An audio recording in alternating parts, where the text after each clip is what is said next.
Saudara-saudari yang terkasih dalam Kristus, pada hari Kamis Pekan Biasa ke-22 yang juga sekaligus hari keempat dari retret para romo-romo Unio Keuskupan Denpasar di Catholic Center Jalan Rambutan 27,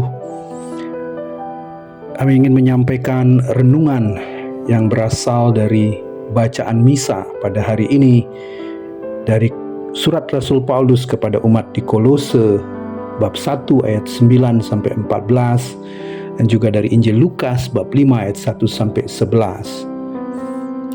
Alur daripada retret mengajak para romo untuk merefleksikan tentang padang gurun, krisis dalam kehidupan selama beberapa hari ini, dan pada hari ini masuk menuju terang, menuju kebangkitan. Sehingga renungan ini saya beri judul dari kegelapan menuju terang, dari kegagalan menuju panggilan. Nah, saudara-saudari yang dikasihi Tuhan, hari ini kita mendengar dua sabda Allah yang saling melengkapi, yaitu doa Paulus untuk jemaat di Kolose dan kisah panggilan murid-murid pertama dalam Injil Lukas. Dalam suratnya, Rasul Paulus tidak hanya mengucapkan syukur atas iman jemaat, tetapi juga memohon sesuatu yang sangat penting, yakni agar mereka semakin berlimpah dalam epignosis. Epignosis adalah pengetahuan yang intim akan Allah. Pengetahuan ini bukan teori, bukan sekedar informasi. Di sini Rasul Paulus berbicara tentang pengenalan yang ilahi, yang didapat dari doa, keakraban, dan kesetiaan berjalan bersama Allah. Dan buahnya saudara-saudara itu nyata, ketekunan, kekuatan, kesabaran, serta sukacita dalam terang. Nah, Paulus menegaskan Allah telah memindahkan kita dari kuasa kegelapan ke dalam kerajaan putranya yang terkasih. Ini warta gembira saudara-saudara, bahwa Allah telah memindahkan kita dari kuasa kegelapan ke dalam kerajaan putranya yang terkasih. Sementara kisah Injil Lukas membawa kita ke pantai Danau Genesaret. Simon Petrus dan kawan-kawannya baru saja mengalami kegagalan total. Semalaman bekerja dan tak seekor ikan pun mereka tangkap. Dalam kegelapan itu, Yesus hadir. Dengan sederhana ia berkata, "Bertolaklah ke tempat yang dalam dan tebarkanlah jalamu." Simon Petrus menurut, meski ragu, meski letih. Dan apa yang terjadi saudara? Terjadi mujizat. Jalan mereka hampir koyak karena begitu banyaknya ikan.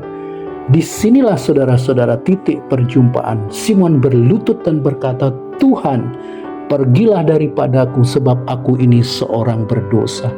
Saudara, kesadaran akan kedosaan membuka ruang bagi panggilan.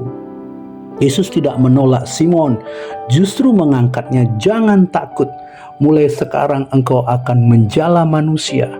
Dari kegagalan lahirlah kelimpahan, dari kegelapan muncul terang, dari pengakuan dosa terbuka jalan panggilan. Jadi pada hari keempat dari retret para imam-imam diosesan Keuskupan Denpasar, kami akan merenungkan tentang pintu harapan dan kemudian diisi dengan pengakuan dosa secara pribadi.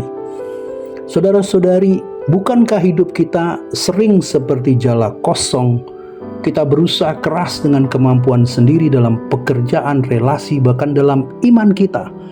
Namun sering kita kembali dengan hati letih, tangan kosong.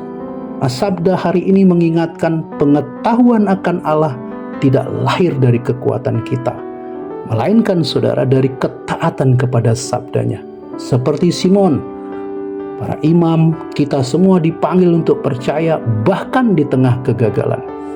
Nah, Paulus dan Lukas sama-sama menunjukkan bahwa hidup beriman adalah perjalanan keluar dari kegelapan menuju terang.